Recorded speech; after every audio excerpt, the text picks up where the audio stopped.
The Pope is not feeling so hot, and it's sparking worldwide concern today. He was seen coughing and blowing his nose during Ash Wednesday Mass and spoke in a hoarse voice. His illness hit as Italy becomes the epicenter in Europe of the coronavirus outbreak. Before exhibiting symptoms, the Pope sought to show his compassion, greeting the faithful, kissing children, and touching all these hands.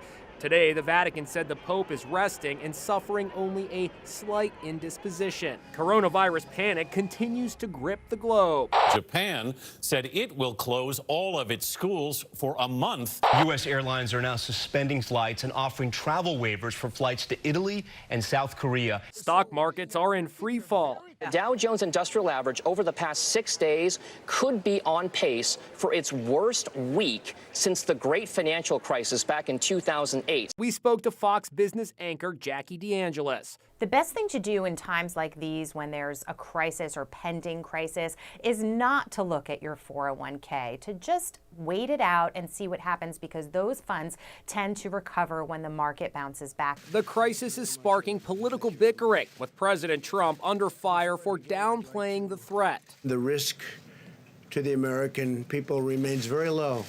Presidential candidate Mike Bloomberg just released this ad. Health experts warn the U.S. is underprepared. Democrats and their media cronies have decided to weaponize fear. Health officials say we should be prepared. We can expect to see more cases in the United States. So what can you do? The Department of Homeland Security recommends on its website having a 2-week supply of water and food. So we have a few cases of water in here and some different food items that won't go bad within a 2-week time frame. They also recommend having on hand something they call the coronavirus emergency kit. Now that includes things like vitamins, pain relievers, cold and flu medicine, stomach aids, and lots of drinks with electrolytes. Dr. Lewis Morledge says the symptoms of coronavirus are much like pneumonia. If for some reason you become more fatigued, if your cough becomes deeper, if your fever has really been unrelenting, those are going to be reasons to seek out the next level of medical attention.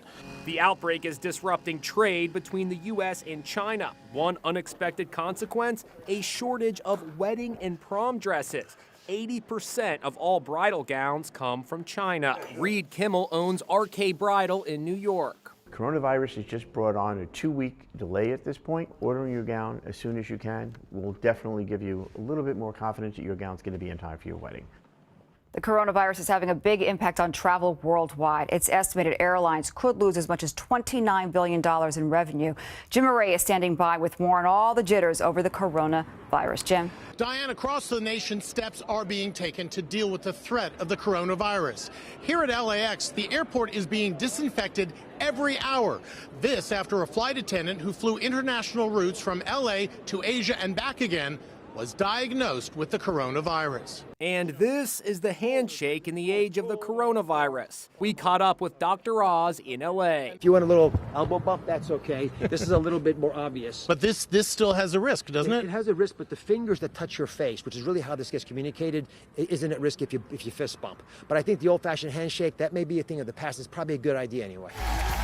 You also ought to think about doing away with the regular kiss hello and go with an air kiss instead.